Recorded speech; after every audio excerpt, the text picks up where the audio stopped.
Hey folks, super awesome, exciting episode today. Trapping with Jinx. I'm glad you're here with me. Before we get started in this episode, make sure you hit the subscribe button down below if you're new. Turn the bell notifications on, that way you don't miss anything. And enjoy this video. I want to share with you guys the end of my line for this trapping season. I'm getting out all my fur. My coyotes are hanging out here. I take one big picture at the end of the season. And this will probably be one of the only episodes that talk about numbers, guys. So before the season I start, I talk goals, I talk numbers. And at the end of the season, I talk about how I hit those numbers. And I want to proudly get out my fur, and that's just what we do as trappers. I do want to share with you guys real quick before we get into this episode. There was a really cool thing that happened with a young trapper that I've been kind of mentoring, and he had a really cool catch, and here is that video. Okay guys, I'm with West. This is Weston on the channel, and Weston has been trapping a few years, haven't you? Yeah, he's had caught quite a few raccoons, and I invited Weston out on my line, and we did some trapping a little bit. And he had a really cool catch. I want to share that with you real quick. Do you want to tell them what that is? This is a cinnamon raccoon. It's pretty much just like a normal raccoon, except it's kind of blondish cinnamon color. They're quite rare. They're like 1 in 1,000, so I'm pretty stoked that I was able to catch one. It's pretty neat. So, tell us about how you caught that raccoon, because everybody wants to know, how do you catch a rare raccoon like a cinnamon raccoon? Well, tell us the secret. This one wasn't really any special. God, really, because the first time we ever saw him was VBS 2 years ago, and me and my mom were coming home late from VBS, and he ran across the road in front of us. And then for the longest time we didn't see him ever again, and then probably a month ago my dad saw him, and then probably 4 weeks ago, and then me and my dad and my brother saw him.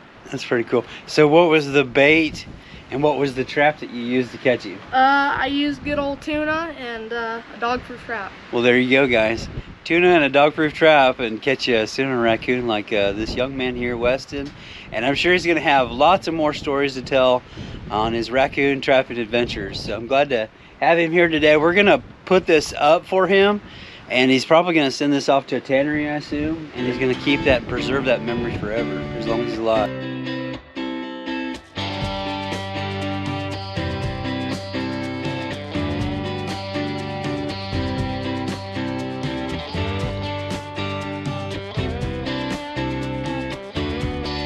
Alright guys, isn't that really cool? I was really proud of Weston, how he caught that cinnamon raccoon, and we took some time. We put up that fur. Here's the product now. It's just about finished. It's going to go off to the tannery, and he's going to be able to have that memory that he can preserve. And how many people out there can say they caught a cinnamon raccoon? So I've done it once, but it's been 20 plus years ago. And comment down below what you guys think. Congratulate him. I know he's going to be watching this video. And yeah, it was really a unique catch. So here we go. Let's go with the rest of the video. You're going to see the end of my line, my numbers. Later on, and I have a few other videos. I don't want to share with you all my secrets, what's going on.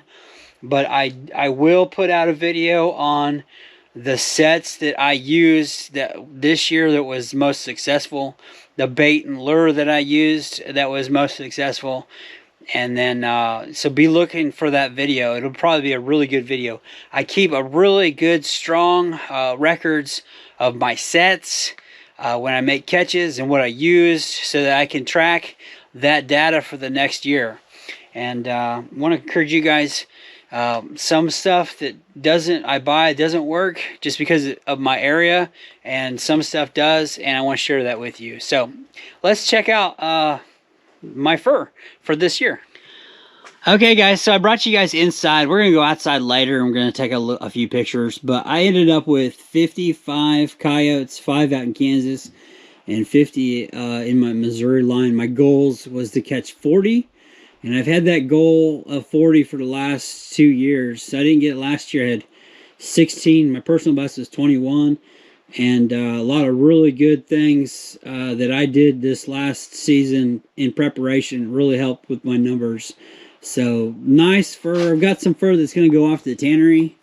And I ended up catching 8 cats, which I have 4 here hanging.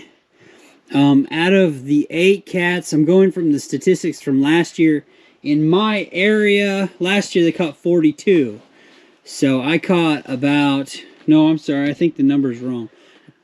No, it was 24 altogether. So I ended up catching a third of what my county had produced from last year. So probably, I don't know if I'm top 3.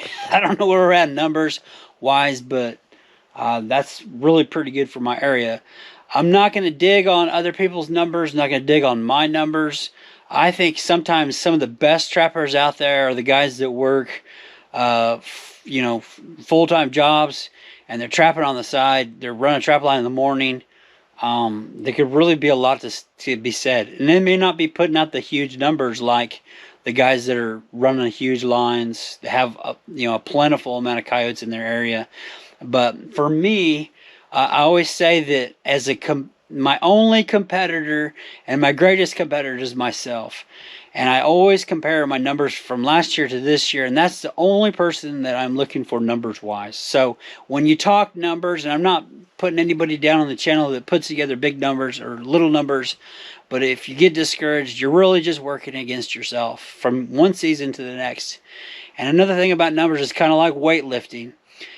You build this season, you build next season off of this season, and you just continue to develop as a trapper, and that's how you put up the good numbers. Hard work, learning your land properties, and that's what helps you to be able to put up good numbers. So 50 coyotes really isn't too bad trapped in my area. That's pretty good for me. And then 8 bobcats is a pretty good number as well. So we're going to go outside. I'm going to get all the raccoons out. I'm going to get some of this out too.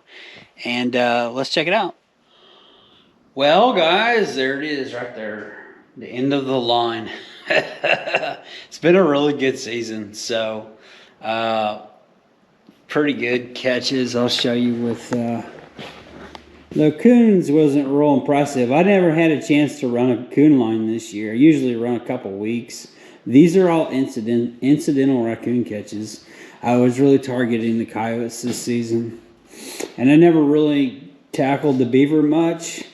Just a little bit up front. So I haven't put up any impressive numbers.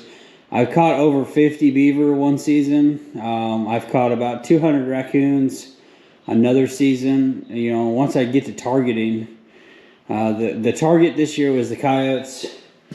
And here are the coyote numbers. So there's 40 in this picture. I caught 55 this year, 5 out in Kansas. I had a lot of mange this year. Fox, had a couple nice fox there, you can see them. Ended up catching 4 fox, 2 in the picture. And then raccoons, I ended up with 42 in the picture. That's what you're seeing right here. And 21 didn't make it. They're ADC 63 raccoons. That's kind of a ballpark figure. More than likely, it's probably more than that, but being honest to my numbers. I ended up with 4 cats in the picture, and I caught 8 altogether. I got 1 nice one there, and 3 other ones. And the other ones will probably end up being taxidermy pieces. Ended up with 2 otter. So 2 otter in my favorite fishing hole. In my county, for some reason, we only did 4 otter last year. So that seems really weird. There's a lot of counties in Missouri that run 30 to 40 in a season around that Missouri River, Mississippi. Doesn't look like our county puts up a lot of numbers on otter. So I think I've caught somewhere around 6 to 8 before in a season. So, and I didn't target those other than what was just kind of in my farm pond. Just 3 rats. I swear I got a bag of rats around here somewhere. But that's the season. So 55 coyotes, 4 fox, 63 raccoons, 8 bobcat, 2 otter, and 3 rats. So not a bad season, you guys. Had a lot of fun doing it. I want to encourage you guys to get out there and do a season ending picture like these. They're always kind of fun to do. Just one last opportunity to go over your season, and it was a lot of fun. So that is my season in a nutshell right here. A lot of hard work, a lot of fun, a lot of videos, and I had a good time doing it for you guys.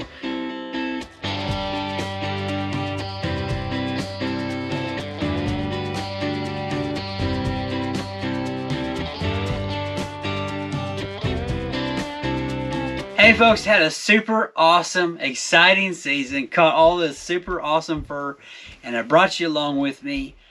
It was a blast doing it. So be looking forward to next season. I've got a lot of really cool special things that's totally out of the box that's going to be excited for you. And I hope you guys liked it. Hit the subscribe if you're new. Otherwise, click the big thumbs up. I'm Jinx. Have a great day.